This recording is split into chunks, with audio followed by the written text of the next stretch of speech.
Assalamualaikum warahmatullahi wabarakatuh. Salam sejahtera bagi kita semua. Semoga kita semua berada di dalam lindungan Allah Subhanahu wa taala dalam keadaan sehat walafiat. Perkenalkan, nama saya Sandi Perdiana. Saya merupakan mahasiswa semester 5 dari Fakultas Ilmu Sosial dan Ilmu Politik Universitas 11 April Sumedang. Pada kesempatan ini, saya kembali untuk menyampaikan sedikit pembahasan materi dari mata kuliah Ekologi Administrasi. Dan pembahasan yang saya akan bahas yaitu mengenai faktor-faktor yang mempengaruhi sistem dalam ekologi administrasi negara. Ada 5 jenis faktor dari sistem ekologi administrasi negara.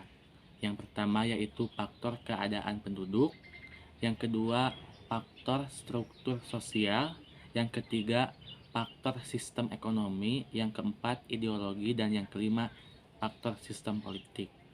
Yang pertama yaitu keadaan penduduk. Penduduk adalah sekelompok orang yang menempati suatu wilayah dalam waktu tertentu.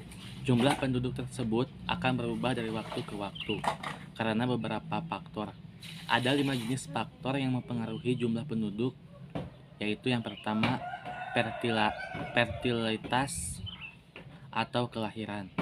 Apa itu fertilitas? Fertilitas yaitu angka kelahiran yang sesungguhnya. Dan kelahiran ini dibagi menjadi 2 bagian. Yang pertama yaitu kelahiran hidup dan kelahiran mati. Kelahiran hidup yaitu kelahiran bayi tanpa memperhitungkan lamanya dalam usia kandungan dan memiliki tanda-tanda kehidupan. Sedangkan kelahiran mati yaitu kelahiran bayi yang berumur 28 minggu atau sekitar 7 bulan dan dikenal sebagai istilah prematur tanpa menunjukkan tanda-tanda kehidupan. Kemudian ada beberapa faktor yang mempengaruhi kelahiran. Yang pertama, faktor pernikahan dini. Sudah banyak terjadi kasus di Indonesia tentang pernikahan dini. Hal ini menyebabkan angka kelahiran semakin bertambah.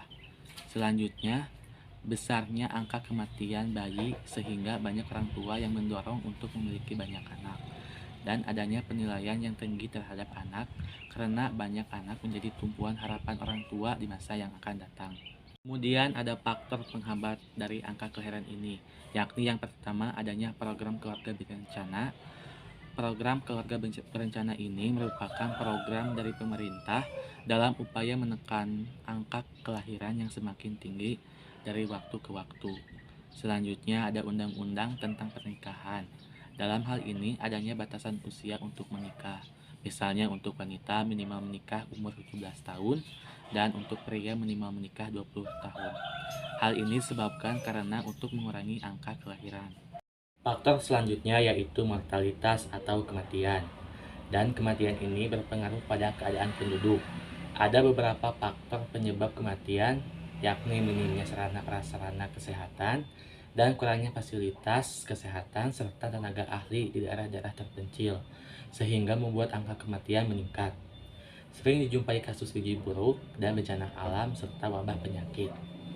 Dan ada faktor penghambat dari kematian, yakni meningkatnya fasilitas kesehatan dan tenaga ahli di daerah-daerah terpencil serta lingkungan yang bersih dan teratur. Faktor selanjutnya yaitu migrasi penduduk. Apa sih yang dimaksud dengan migrasi penduduk?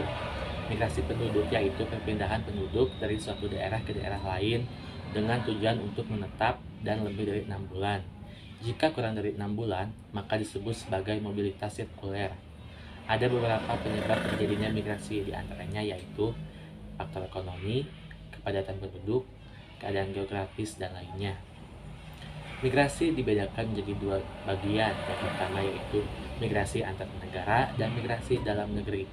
Migrasi antar negara dibedakan menjadi 3 bagian. Yang pertama, imigrasi, yaitu maksudnya penduduk dari suatu negara ke negara lain.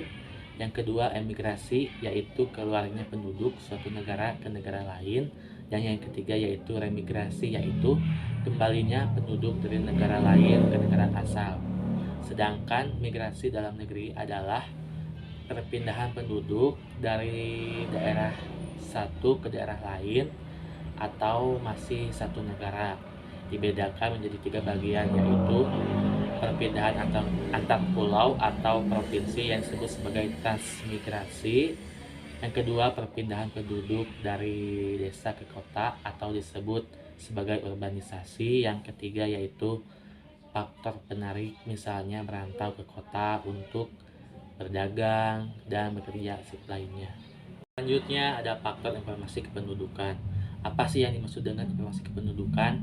Informasi kependudukan yaitu dapat diperoleh melalui kegiatan sensus penduduk, registrasi penduduk, dan survei penduduk yang dilakukan oleh Badan Pusat Statistik.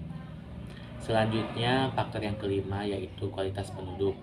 Kualitas penduduk dijadikan sebagai acuan untuk menentukan kualitas penduduk. Di antaranya yang pertama dilihat dari pendidikan. Pendidikan menggambarkan kemampuan penduduk dalam mengetahui ilmu pengetahuan dan teknologi. Di Indonesia diwajibkan pendidikan minimal 12 tahun.